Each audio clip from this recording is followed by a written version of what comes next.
Joining me right now is the exiled Crown Prince of Iran, the former, His Royal Highness Reza Pahlavi is here in studio. Your Royal Highness, great to have you. Maria, thank you for having me again. Thank you so much for being here. Give us your take on that, what you just heard, that the fighting with the Houthis is over. Should we believe that? And what about a potential deal with this current regime in Iran?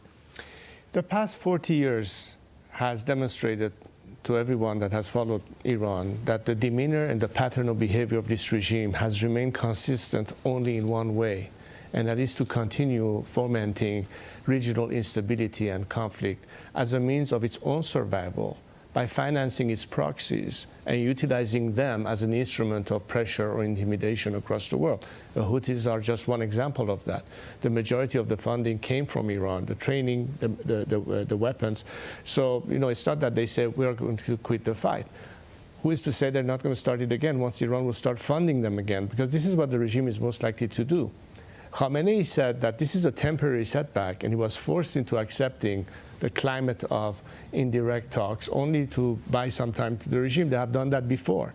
So nothing leads us to believe that this time they have a complete change of behavior or attitude. And that's something that we should not fall into the trappings that this regime has set, not just to the current administration, but to previous administrations, and has always taken advantage of that in order to prolong its own survival. I think President Trump is aware of the sentiments that you're making this morning, Reza, and I just wonder if, in fact, there is a different tact that this administration should be taking at this point. I mean, President Trump told me exclusively 2 months ago he sent a letter to Khomeini, and then they tried to mock that letter.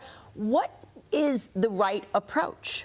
Look, the president was absolutely correct during his first administration. The campaign of maximum pressure paid positive dividends. It forced Iran to do a retreat, cut a lot of the revenue that the regime would have had access to. Unfortunately, it was reversed under the Biden administration. The regime had in excess of $200 billion it should not have had, which was, of course, spent on not the people of Iran who are starving on the streets, but by reinforcing their proxies.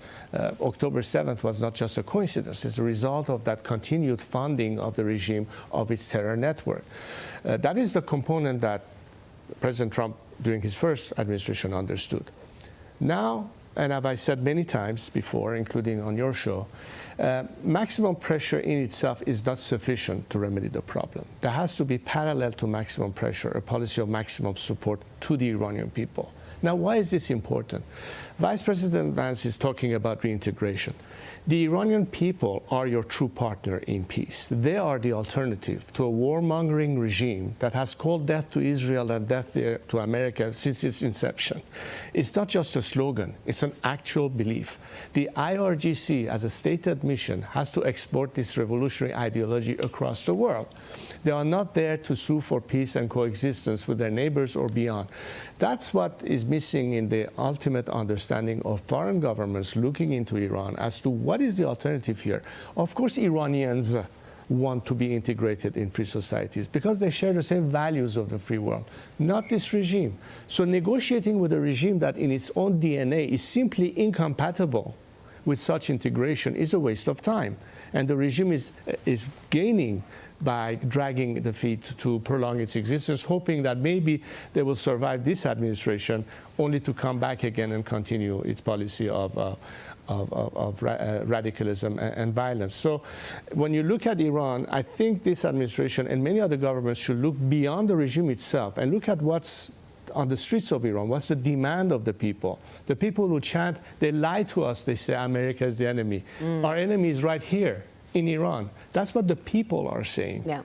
So that's the big distinction that needs to be understood at every phase of any discussions going on. It's a very important point, and that is why the people of Iran keep chanting for you to return. I mean, I want to get your take on regional partners and potential help from the region. President Trump is set to visit the Middle East next week. He told reporters yesterday he's yet to make a decision about potentially renaming the Persian Gulf. Watch this.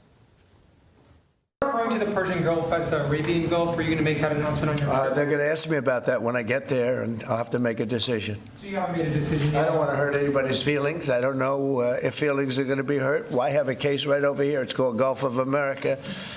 And I guess a lot of people get ideas from us. But the Gulf of America was something I thought should have been named a long time ago. I'm going to be given a briefing on that. It was just done, and I'll make a decision.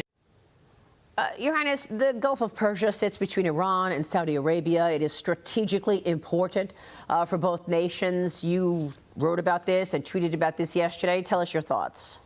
Well, I mean, there's a video of President Trump, I think about 35 years ago, clearly referring to the Persian Gulf as the Persian Gulf, because he, like many other people around the planet for generations going to school, learned this body of water to be called the Persian Gulf. Has been the name for millennia, and that's the way it's going to be in the future. You cannot change a name strictly with a stroke of a pen.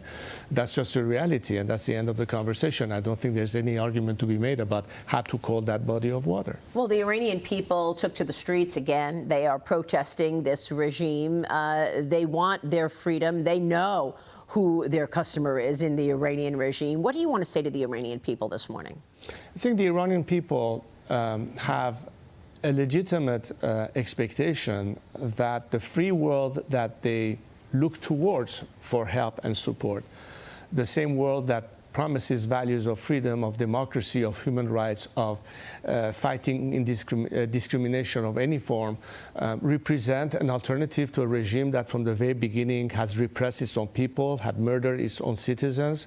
And it is natural for them to expect this from the free world.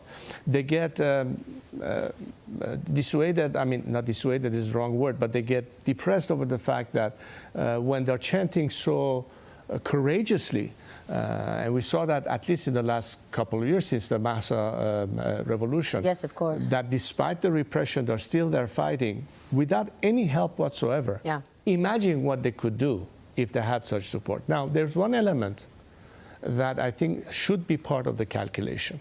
It's not just, as I said earlier, the concept of maximum pressure and support that will benefit the Iranian people in their fight for liberation. But understand that in any change of these kind of regimes, to put an end to this kind of totalitarian regime, we saw it in the Soviet Union, we saw it in South Africa and other systems, there's also a question of defections from the regime towards the people. And people will defect more likely from the regime towards the people if they took that pressure seriously and saw that this is an opportunity now to abandon ship. That's also very important. So I can understand diplomacy, but up to a point. And what I always said is that often we have heard diplomats in Europe and here say, if option A, which is diplomacy, fails, let's go straight to now, let's strike them. Yeah. What happens to the people as an alternative here? Why not give them a chance before you have to resort to more drastic measures? And that opportunity is right in front of our eyes. It's the people that represent the alternative and the distinction between the people of Iran and the regime. Well, let's not forget, Iran has its own propaganda campaigns throughout the world, including America. The senator from Texas, Ted Cruz, calling on his alma mater, Princeton University, to dismiss a former high-ranking Iranian regime official who is currently still at the school as a Middle East security and nuclear policy specialist. Senator Cruz responded directly to him on X. He writes this: I try not to be in the room with people linked to Iranian terrorists who have murdered dozens of dissidents. Your books are unreadable. And the only debate you should be having is with DHS agents, Homeland Security, at the end of which you should be deported. Your reaction? Look, Maria, in the early 80s, and I was witness to it, when many Iranian dissidents were assassinated on European soil as a result of some negligence and maybe a laissez-faire attitude that has now moved all the way and infiltrated the Western Hemisphere, including the United States.